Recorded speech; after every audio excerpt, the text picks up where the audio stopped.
Hallo zusammen, ich bin's mal wieder, euer Michael, und heute gibt's von mir das lang ersehnte Video zur Sony A7 IV, und zwar das Tipps und Tricks Video zu Einstellungen, wo ich euch so ein bisschen was erkläre. Erstmal Einstellungen, die ich betätigen würde, und dann natürlich auch so ein paar Einstellungen, wo ich einfach sage, die sind vielleicht wichtig für euch, ihr wisst vielleicht nicht, wo die sind, oder ihr wisst gar nicht, dass sie vorhanden sind. Das möchte ich euch heute ein bisschen zeigen, und da lasst uns doch direkt beginnen. Ihr seht hier die A7 IV, ich habe sie angeschlossen. Ihr solltet den Bildschirm und auch das Menü hier sehen. Ich habe den Atomos da angeschlossen. Ihr seht also alles, und deshalb lasst uns direkt beginnen. Ich will jetzt in dem Video nicht auf die Basiseinstellung eingehen. Also ich denke, jeder von euch weiß, dass er hier im roten Aufnahmemenü die Bildqualität und so weiter umstellen kann. Da könnt ihr alles für euch festlegen. Also ich fotografiere, wie ich es öfters schon gesagt habe, im RAW-Format, dass ich die Bilder im Nachhinein bearbeiten kann. Ihr könnt das Ganze natürlich unter Bildqualitätseinstellungen auch auf RAW und JPEG stellen, sodass ihr vielleicht auch die JPEGs out of camera nutzen könnt. Wenn ihr da ein schönes Bildprofil hinterlegt habt, habt ihr da zum Beispiel auch ein schönes Schwarz-Weiß-Profil oder so. Aber wie gesagt, da will ich auch gar nicht näher drauf eingehen.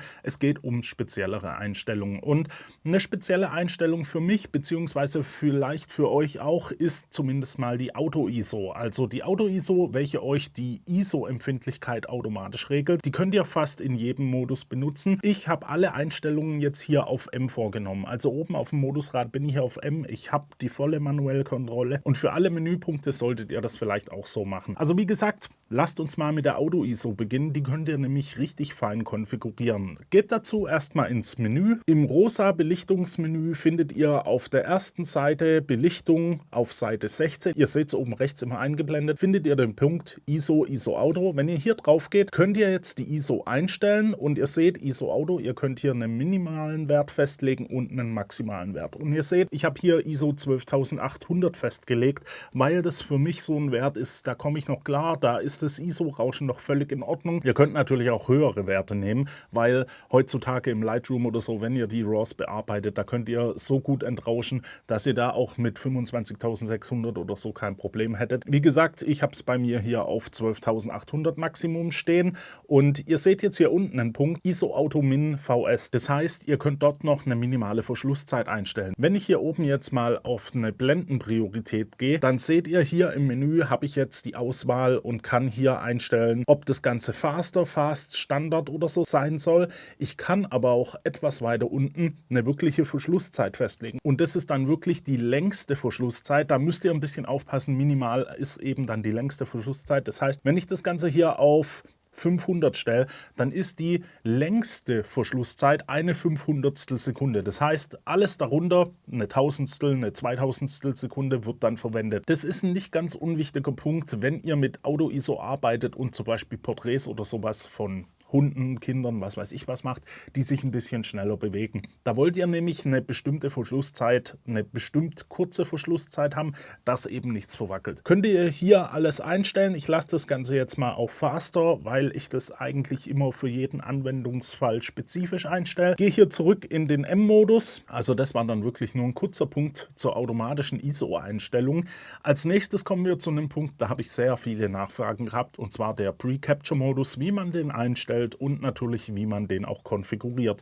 Dazu gehen wir wieder ins Menü. Im roten Aufnahmemenü findet ihr im 5. Untermenü Bildfolgemodus auf Seite 8 die Pre-Capture-Einstellung. Wichtig dabei, ihr müsst im elektronischen Verschluss sein, weil das Pre-Capture funktioniert natürlich nur mit dem elektronischen Verschluss. Ich zeige euch gleich, wie man das Ganze auch noch umstellt. Lasst uns erstmal Pre-Capture hier verwenden. Und zwar könnt ihr ins Menü gehen und dann hier natürlich Pre-Capture einstellen. Ihr könnt euch die Funktion glücklicherweise aber auch auf eine Taste legen. Das heißt, ihr müsst nicht immer ins Menü gehen, sondern könnt die Taste drücken und ihr habt den Pre-Capture-Modus aktiviert. Wie ihr Tasten belegt, da kommen wir gleich noch dazu. Jetzt erstmal zurück zum Pre-Capture-Modus. Ihr könnt das Ganze dann hier konfigurieren. Also unter Aufnahmezeit könnt ihr wirklich die Zeit vor dem Auslösen festlegen. Das heißt, wenn ihr das Ganze auf 0,5 Sekunden stellt, dann wird vor dem Auslösen die halbe Sekunde schon mal aufgenommen. Ihr könnt hier natürlich auch noch konfigurieren, wann Pre-Capture wirklich zuschlagen soll. Das ist bei Back-Button-Fokus dann noch interessant, da kommen wir aber auch gleich noch dazu. Ihr könnt hier also die Zeit festlegen. Wichtig ist, und da kommen wir jetzt auch noch direkt zum nächsten Punkt, Serienaufnahme. Ihr könnt unter Serienaufnahmegeschwindigkeit die Aufnahmegeschwindigkeit konfigurieren. Also für jeden Modus, High Plus, High, Mid, Low, habt ihr da die Möglichkeit, die Bilder pro Sekunde zu konfigurieren. Und das hat natürlich auch Auswirkungen auf den Pre-Capture-Modus. Das heißt, wenn ihr hier bei 20 Bildern pro Sekunde seid, dann habt ihr 10 Bilder bei 0,5 Sekunden als Pre-Capture-Bilder. Ihr könnt es ja also auch noch alles super sauber konfigurieren. Wichtig ist natürlich, ihr seid oben im Bildfolgemodus auf Serienaufnahme. Natürlich hat die Serienaufnahmegeschwindigkeit nicht nur Auswirkungen auf den Pre-Capture-Modus, sondern eben auch auf die Konfiguration von eurer Geschwindigkeit der Kamera. Ihr könnt hier alles wirklich sehr sauber konfigurieren, findet da also alles. Allgemein ist Sony natürlich sehr konfigurationsfreundlich. Ihr könnt die Kamera eigentlich perfekt auf euch anpassen. Ich habe es gerade ja schon angesprochen, Verschluss mechanisch, elektronisch.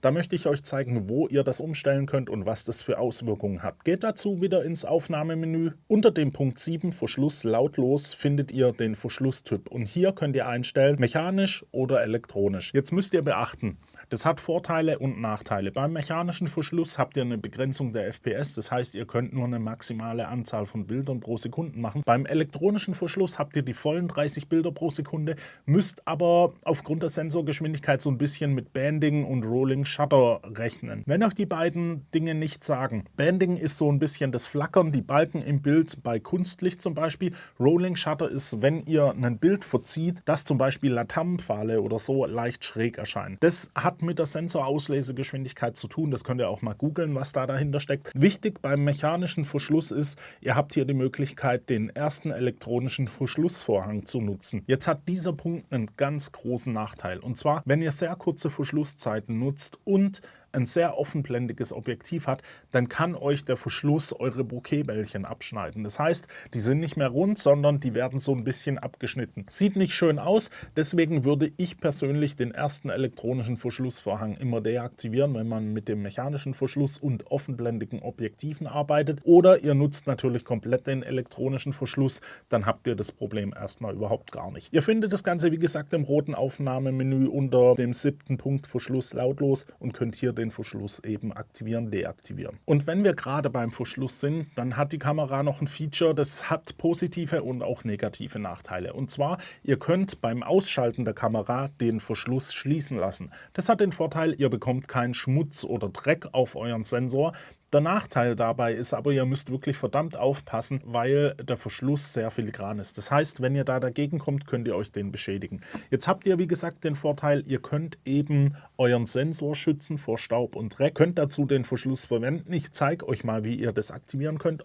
Ob ihr das Ganze selber nutzen wollt, müsst ihr dann selber festlegen. Geht dazu wieder ins Menü. Im gelben Einstellungsmenü findet ihr unter dem Punkt 13 Einstellungsoptionen auf Seite 61, ihr seht es wieder oben rechts, den Punkt Anti-Staub-Funktion. Wenn ihr hier drauf geht, könnt ihr Verschluss, wenn ausmachen oder eben auf Einstellen. Wenn das Ganze dann auf Ein steht, dann wird der Verschluss geschlossen, wenn ihr die Kamera ausschaltet. Macht euch natürlich den Objektivwechsel ein bisschen sauberer, möchte ich es mal nennen, weil eben kein Dreck auf den Sensor kommt. Aber wie gesagt, passt da bitte auf, wenn ihr das benutzt, dass ihr euch da den Verschluss nicht wirklich beschädigt. Eine wichtige Einstellung ist dann auch noch das Trennen von Einstellungen zwischen Foto und Video. Also wenn ihr sehr oft Fotos oder Videos mit der Kamera aufnehmt, dann werdet ihr vielleicht schon gemerkt haben, die Kamera übernimmt normalerweise eure Fotoeinstellungen in den Videomodus. Also ihr habt zum Beispiel in Foto eine bestimmte Verschlusszeit eingestellt, geht in den Videomodus, da übernimmt es die Verschlusszeit. Das wollt ihr vielleicht nicht, beziehungsweise ich würde euch empfehlen, dass ihr das eben nicht wollt, weil normalerweise nehmt ihr Fotos mit ganz anderen Verschlusszeiten, Blenden und so weiter auf, wie ihr ein Video macht. Und das ist halt ein großer Unterschied. Ihr könnt das Ganze trennen, ihr könnt einstellen, dass die Kamera keine oder nur bedingte Einstellungen übernimmt und das zeige ich euch jetzt mal.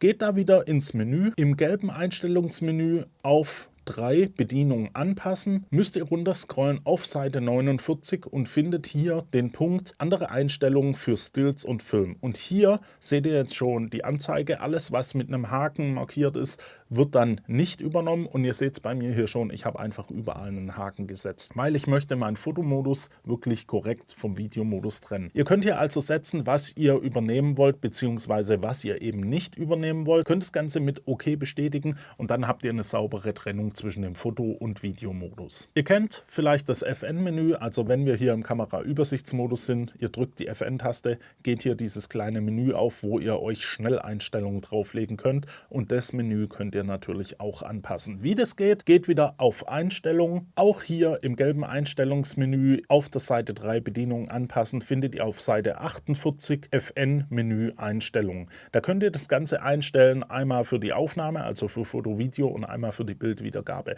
Und wenn wir jetzt mal hier ins FN-Menü gehen, dann seht ihr hier auch schon die Einstellung für den Fotomodus und auch die Einstellung für den Videomodus. Und da könnt ihr euch natürlich eigene Einstellungssettings drauflegen, sodass ihr das für euch konfiguriert habt und da sehr gut mit umgehen könnt. Und wenn wir gerade so ein bisschen bei der Bedienung sind, ich gehe hier mal zurück aus dem Menü, dann gibt es ja einige Leute von euch, die noch gern Backbutton-Fokus verwenden. Und wie ihr das aktiviert, möchte ich euch natürlich auch zeigen. Im lilanen Fokusmenü unter Punkt 1 findet ihr auf Seite 24, das ist also die zweite Seite, den Punkt AF bei Auslösung. Und das ist ein ziemlich simpler Punkt, denn das koppelt euch einfach den Autofokus an den Auslöser. Und wenn ihr den Punkt auf Ausstellt, dann könnt ihr nur noch über den hinteren AFN-Button fokussieren. Ihr habt somit also euer Backbutton-Fokus. Jetzt ist es so, ich habe es ja schon erwähnt, die Kamera hat sehr viele Möglichkeiten, die Knöpfe frei zu konfigurieren. Es kann natürlich sein, dass euer AF-On-Button damit nicht konfiguriert ist. Deswegen zeige ich euch jetzt noch, wie ihr das Ganze konfiguriert. Im gelben Einstellungsmenü auf der dritten Einstellung Bedienung anpassen, habt ihr den Punkt Ben Key Regel einstellen. Also das Sony-Menü mit seinen Benennungen ist sowieso ein bisschen komisch,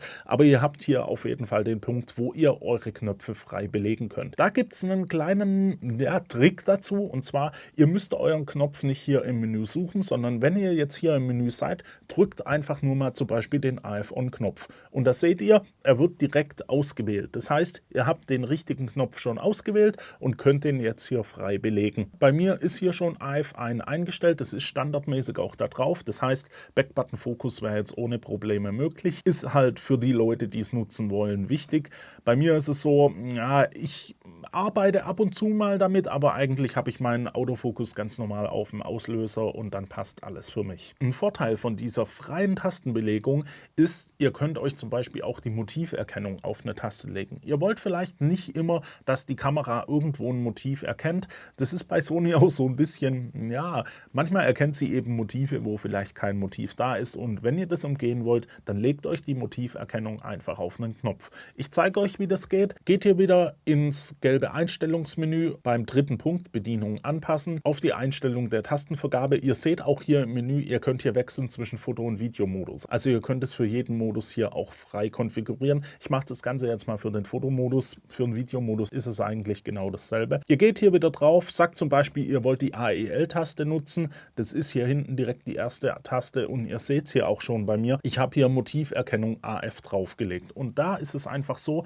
wenn ihr jetzt einfach eine Zone verwendet, zum Beispiel, ohne die Motiverkennung aktiviert zu haben, dann drückt ihr den Knopf hier und die Motiverkennung ist aktiviert. Die Kamera hat dann also die Augenerkennung aktiviert und so weiter. Ist einfach von Vorteil, wenn ihr mal keine Motiverkennung haben wollt und dann aber doch schnell wechseln wollt, weil vielleicht eine wichtige Person ins Bild kommt oder sowas. Könnt ihr euch also hier in den Einstellungen auch alles frei konfigurieren, aber wie gesagt, die Sony lässt sich da sowieso konfigurieren, wie es euch gefällt. Ihr könnt euch da also zum Beispiel auch einen kleinen Spot, also einen kleinen Fokus-Spot auf eine Taste legen. Ich habe das zum Beispiel gemacht, und zwar nutze ich die Objektivtaste dazu. Das heißt, ihr habt ja an vielen Objektiven so eine Funktionstaste, die könnt ihr euch belegen, und dann wechsle ich zwischen dem breiten Autofokusfeld, was ich normalerweise relativ oft verwende, und einem kleinen Spot in der Mitte, weil manchmal braucht man das eben, dass man einen kleinen Spot hat, und das ganze Wechseln übers Menü dauert halt eben immer so ein bisschen. Ihr habt da zwar zum Beispiel bei mir im FN-Menü die Möglichkeit, hier relativ schnell zu wechseln,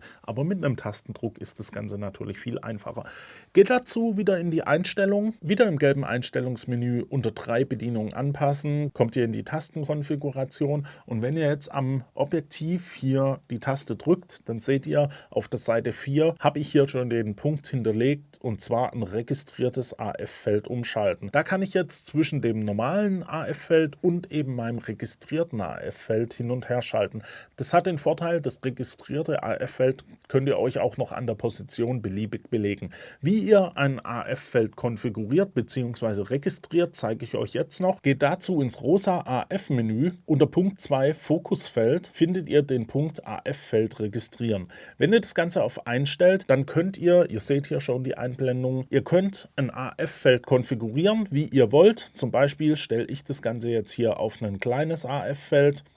Und ich lege mir das Ganze noch hier ins Eck hoch und dann könnt ihr das Ganze mit FN, wenn ihr FN haltet, registrieren. Ihr seht hier, Fokusfeld wurde registriert. Wenn wir in den Einstellungen mal wieder die Registrierung aufheben und dann noch das Fokusfeld wieder anpassen auf das Breite, dann seht ihr, ich kann hier jetzt wechseln.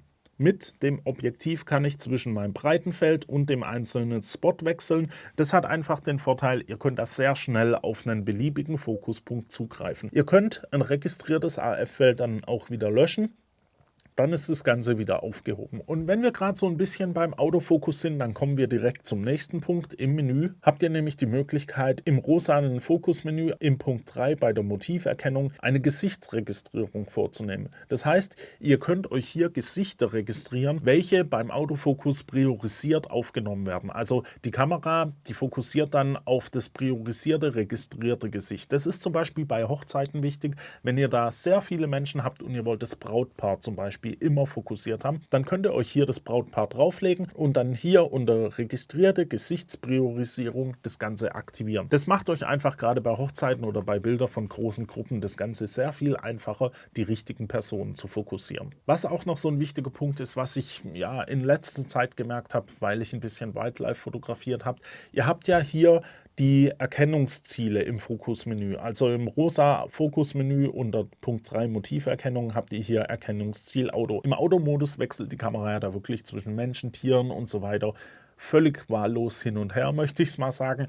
Wenn ihr Wildlife fotografiert und ihr wollt gezielt Tiere oder vor allem Vögel im Gebüsch oder so fotografieren, stellt das Ganze hier auf Tier-Vogel. Die Kamera hat dann meiner Meinung nach so ein bisschen mehr Power bei der Erkennung und sucht nicht noch nach anderen Zielen. Ich denke, dass da einfach die Rechenleistung dann doch ein bisschen verbessert wird auf eben die Erkennung von Tier und Vogel und ihr da vielleicht noch ein bisschen mehr erkennt. Könnt ihr hier einstellen. Ich habe natürlich allgemein das Ganze immer auf Auto stehen, weil ich oft zwischen Menschen und Tieren hin und her wechsle, aber ihr könnt es eben für euch frei konfigurieren. Was beim Autofokus auch noch so ein Thema ist, ich zeige euch das mal kurz. Wenn ihr den kleinen Spot wählt, dann seht ihr hier ja, ihr habt einfach diesen kleinen Spot, wo ihr fokussieren könnt. Jetzt wollt ihr vielleicht aber auch die Objekterkennung aktivieren. Das heißt, der Spot, der liegt auf irgendeinem Objekt und soll dieses verfolgen. Da müsst ihr dann hier nämlich den Tracking Spot S auswählen oder eben die Größe, die euch zusagt. Und dann habt ihr nämlich hier die Möglichkeit,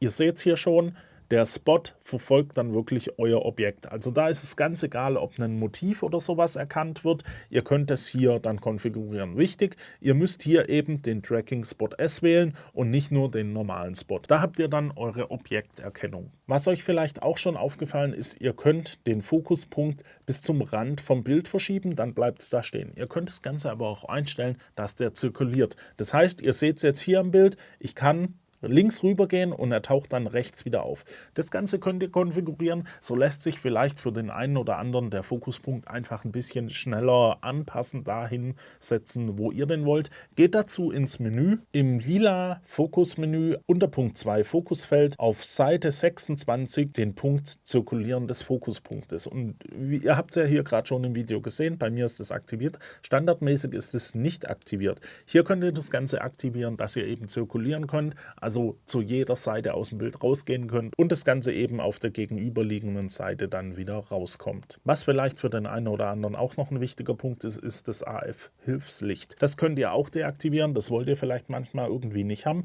Im Menü, im lila Fokusmenü unter Punkt 1 AF-MF findet ihr auf Seite 23 das AF-Hilfslicht und da könnt ihr das Ganze auf Auto oder auf Ausstellen. Wichtig ist es natürlich auf Auszustellen, wenn ihr irgendwo seid, wo ihr einfach niemanden mit diesem Licht stören wollt. Könnt ihr also hier im Menü aktivieren bzw. eben deaktivieren. Und wenn wir gerade so schön im AF-Menü unterwegs sind, dann können wir hier auch noch auf Seite 5 gehen, denn hier haben wir das Focus Peaking. Wenn ihr manuell fokussiert, ist das wirklich eine sehr gute Hilfe, wie ihr eben perfekt euren Fokus setzen könnt. Im lila Fokusmenü unter dem 5. Punkt Kantenabhebung anzeigen, habt ihr hier eben die Möglichkeit, das Focus Peaking zu aktivieren und ihr könnt das Ganze noch einstellen. Also die Stufe von niedrig, mittel, hoch und auch die Farbe, in welcher das Focus Peaking erscheinen kann. Gerade im Videobereich ist das Ganze natürlich nicht ganz so unwichtig, weil ihr da wahrscheinlich öfters mal manuell fokussieren werdet. Und dann kommen wir jetzt noch zu ein paar Einstellungen für die Anzeige.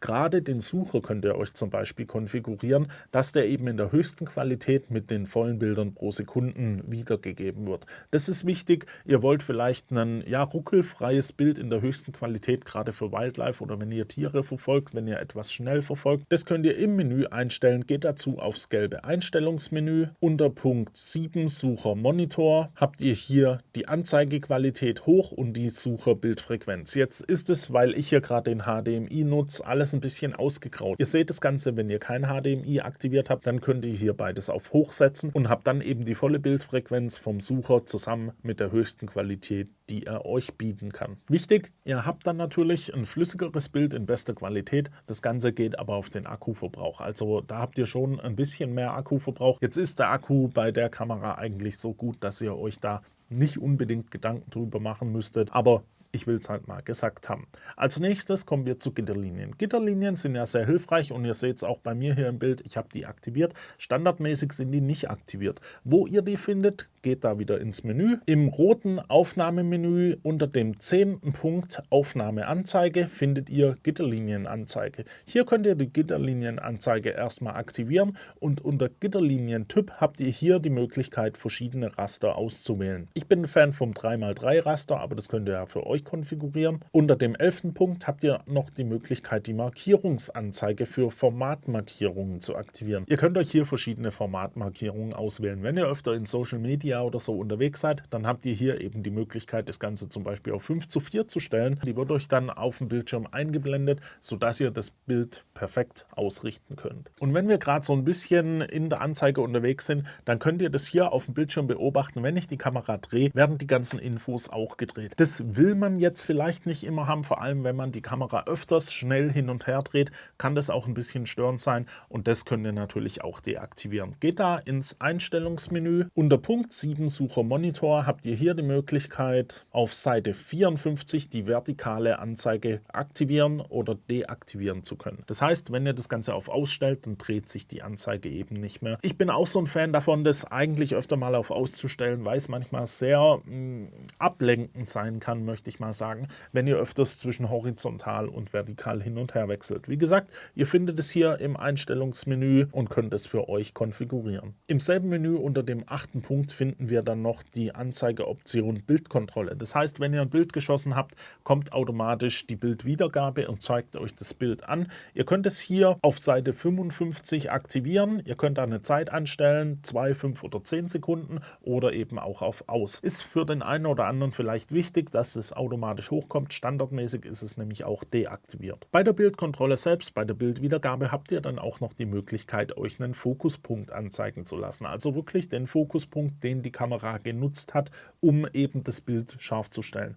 Da könnt ihr das Ganze als Kontrolle nutzen, ob die Kamera auch wirklich den richtigen Punkt fokussiert hat. Ihr könnt euch das aktivieren, geht da wieder ins Menü. Im blauen Wiedergabemenü findet ihr das unter dem 7. Punkt Wiedergabeoption. Hier habt ihr den Punkt Fokusrahmenanzeige. Da könnt ihr das Ganze auf einstellen. Ihr seht es, bei mir steht es jetzt gerade auch schon auf ein. Standardmäßig steht das nämlich auch auf aus. Wie gesagt, ihr könnt da einfach so ein bisschen kontrollieren, ob die Kamera den Fokus auch am richtigen Punkt gesetzt hat. Als nächstes kommen wir dann noch zu ein paar Einstellungen, die mit Energiesparen und so weiter zu tun haben. Im Menü, im gelben Einstellungsmenü, findet ihr unter dem 9. Punkt Leistung, Einstellung, Optionen erstmal die Möglichkeit, die Zeiten für Energiesparparameter einzustellen. Ich habe jetzt hier nicht die Möglichkeit, darauf zuzugreifen, weil ich den HDMI eben verbunden habe. Ihr könnt aber unter Moni geringe Helligkeit einstellen, nach wie viel Sekunden der Monitor ein bisschen abdunkeln soll. Unter Monitor aus könnt ihr einstellen, wann der Monitor komplett ausgehen soll und natürlich habt ihr unter Energiesparen die Möglichkeit einzustellen, wann die Kamera in Energiesparmodus gehen soll. Also ihr habt hier die Möglichkeit,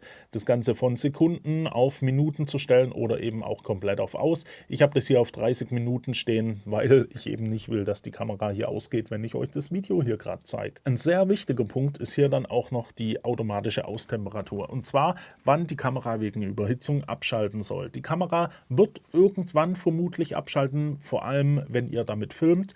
Ihr könnt hier den Punkt auf hoch setzen, da wird eben dieses Limit für die Temperatur der internen Temperatur in der Kamera nach oben gesetzt. Ganz, ganz wichtiger Punkt, wenn ihr filmt. Deswegen, ihr findet das hier im gelben Einstellungsmenü unter 9 auf Seite 57 automatische Austemperatur und könnt hier das Ganze auf Aussetzen. Ein weiterer Punkt zum Energiesparen ist auch noch der Flugmodus. Ihr habt die Kamera vielleicht ab und zu mit eurem Handy verbunden, Bluetooth, WLAN und so weiter und das saugt richtig Energie. Ihr könnt die Kamera in den Flugmodus versetzen, da sind die ganzen Kommunikationsmittel deaktiviert und spart euch Akku. Ihr findet den Modus im Menü, im grünen Netzwerkmenü. Unter dem 9. Punkt Netzwerkoptionen findet ihr den Flugzeugmodus und hier könnt ihr den aktivieren und dann ist die Kamera wirklich komplett von der Kommunikation abgeschaltet und spart euch da natürlich ordentlich Energie. Und dann nochmal ein Einstellungspunkt und zwar Signaltöne. Höre ich immer wieder von Leuten, dass sie das mal suchen und ihr findet es natürlich wieder im Menü, im gelben Einstellungsmenü. Unter Punkt 10 Soundoptionen habt ihr die Möglichkeit, eure Signaltöne und auch die Lautstärke zu konfigurieren. Das ist natürlich wichtig, wenn ihr die Kamera mal leiser oder lauter setzen wollt. Leiser natürlich, wenn ihr in einer Umgebung seid, wo ihr niemand stören wollt. Lauter vielleicht, wenn ihr wollt, dass das Model hört, wenn die Kamera auslöst, wenn ihr mit dem elektronischen Verschluss arbeitet, damit sie ihre Position wechseln kann. Und dann noch ein ganz, ganz wichtiger Punkt, den ich immer wieder nur wiederholen kann, und zwar das Formatieren von Speicherkarten in der Kamera. Ich hatte es letztens im Podcast erst mit dem Dennis davon. Und zwar gibt es öfter mal Probleme mit Speicherkarten, die eben nicht in der Kamera formatiert wurden. Ob das dann die verlorene Bildbibliothek ist oder sowas, das lässt sich einfach alles beheben, wenn ihr die Karte in der Kamera formatiert. Ich zeige euch kurz, wo das zu finden ist. Bei Sony findet ihr das nämlich im roten Aufnahmemenü unter dem 2. Punkt Medien und hier habt ihr die Möglichkeit, Formatieren auszuwählen. Ihr könnt dann die Speicherkarte auswählen, welche ihr formatieren wollt und könnt die hier einfach passend formatieren, damit ihr da einfach keine Probleme in der Kamera erwarten müsst. Und hier im Aufnahmemenü habt ihr dann auch die Möglichkeit noch das Auslösen der Kamera zu deaktivieren, wenn ihr keine Karte eingelegt habt. Das ist so ein bisschen hilfreich, wenn ihr nämlich eine Karte vergessen habt und ihr knipst da lustig in der Gegend rum, merkt ihr vielleicht gar nicht, dass ihr keine Karte eingelegt habt und ja, nachher fehlen die Bilder. Ihr findet das Ganze auch im roten Aufnahmemenü unter dem 7. Punkt Verschluss lautlos und könnt hier den Punkt Auslösen ohne Karte auswählen. Das heißt, die Kamera löst einfach nicht aus, wenn keine Karte eingelegt ist. Ist einfach so eine kleine Hilfe, falls ihr öfter mal Karten vergessen solltet, dass ihr da eben dann eine Karte noch einlegen müsst. Und dann kommen wir auch schon zum letzten Punkt und das ist ein sehr, sehr wichtiger, denn die Kamera bietet euch ein Mein-Menü ganz oben und hier könnt ihr euch einfach jeden Menüpunkt von der Kamera direkt reinlegen. Ihr habt da einfach einen sehr viel schnelleren Zugriff dann drauf und ihr müsst das Ganze hier auch nicht manuell unter Einheit hinzufügen, raussuchen oder so. Ihr könnt im Menü, wenn ihr unterwegs seid und feststellt, oh ja, diesen Punkt zum Beispiel hier, Bildqualität Einstellungen, hätte ich gerne mein Menü, dann seid ihr auf diesem Punkt und dann drückt einfach das Mülleimer-Symbol. Da habt ihr einmal die Möglichkeit, dann den Kameraführer aufzurufen. Das ist so ein kleines Handbuch, das euch erklärt, was der Punkt macht. Weiter oben findet ihr aber den Punkt zu Mein Menü hinzufügen. Und hier könnt ihr dann noch auswählen, in welchem Mein Menü das Ganze gespeichert werden soll. Es wird hinzugefügt und wenn wir dann auf Mein Menü gehen, seht ihr hier oben Mein Menü 1, Bildqualität, Einstellung wurde hinzugefügt. Und das ist meiner Meinung nach ein wirklich sehr unterschätzter Punkt, denn die Kamera bietet eben sehr viele Möglichkeiten zur Einstellung, sehr viele Menüpunkte und die wollt ihr vielleicht für euch dann auch mal anpassen, beziehungsweise eben in mein Menü abspeichern, damit ihr da sehr viel schneller drauf zugreifen könnt. Ihr wisst jetzt also, wie das alles geht und dann war es das jetzt auch schon von mir. Wenn ihr noch Fragen oder Anregungen habt, könnt ihr diese gerne in die Kommentare stellen und ich hoffe, das Video hat euch gefallen. Wenn es so war, lasst mir ein Like da, abonniert den Kanal für weitere Videos. Ich will noch ein paar Videos bringen, wie ihr den Autofokus richtig passend konfiguriert und so weiter. Ein paar detaillierte Einstellungen. Also schaut da doch einfach mal rein. Ich hoffe, wir sehen uns beim nächsten Mal wieder. Bis dahin wünsche ich euch eine gute Zeit. Ciao.